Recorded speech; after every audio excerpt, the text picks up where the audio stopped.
Велам ќе ви го задржам вниманието со разговорот кој што ќе го имам со две млади дами, инаку представници од Факултетот за ветеринарна медицина. Ќе зборуваме за Спинакер програмата, за практичните вештини и знаења кои што се стекнати, за каква програма всушност станува збор. Со од мојата лева страна Тамара Танковска, инаку председателка на Сојузот на Факултетското сојузно собрание на Факултетот за ветеринарна медицина, и тука ние Ивона Петровска, студент. Добро утро. Добро утро. Додека да ги прочитаме титулите, секогаш има проблем. Но ајде да почнеме со тебе, Тамара. Каква е оваа Спинакер програма? Какви беа активностите? За каква програма станува збор? Добро утро. Најпрво ви благодарам многу што ни ја дадовте можноста да учествуваме во вашата емисија. Спинакер програмата е една програма и можност која што ни се даде да учествуваме во една таква едукативна организација каде што можевме да се стекнеме со вештини од практичната настава за конкретно за коњи, кој што за нас конкретно во Македонија представува една уникатна можност со оглед на тоа што кај нас коњарството не е толку развиено и немаме толков акцент на практичните работи што се действуваат на нив. Така што навистина бевме фасцинирани од се она што го видовме таму и можноста да се посети една таква земја која што има доста развиено акцентот на коњарството.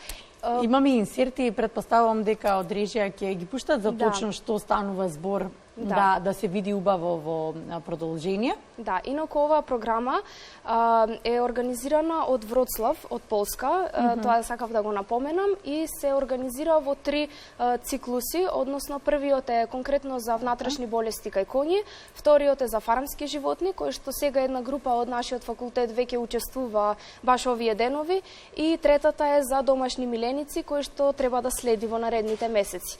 Така што еве ги снимките од посетата. Да, беше навистина многу уникатно искуство.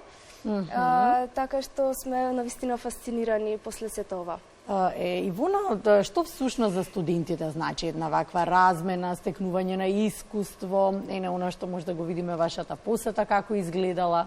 Да, досега бевме запознаени со програмите на Еразмус и на Цепус, но ова програма Спинакер, како што кажа колешката Тамара, ни понуди едно ново поле да со знаење да се стекнеме за областа од коњите. На ваквите размени ни се нуди една цел да се запознаеме со некои нови технологии кои што кај нас и може да не се дотолку достапни, да се стекнеме со нови знаења од професори на поинаков начин да ни ги прикажат работите од тоа што ние тука го слушаме.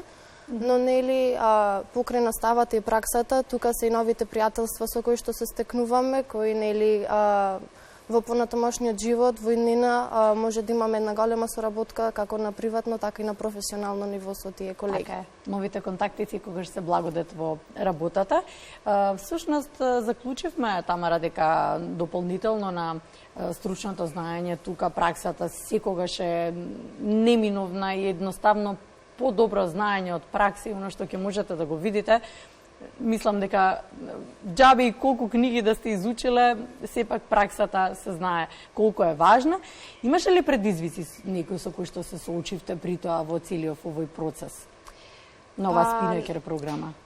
Да, со оглед на тоа што професорот кој што всушност е организатор на оваа програма беше како визитинг професор неколку дена пред таа програма, пред нашето патување, кој што ни држеше предавања во склоп на редовните предавања.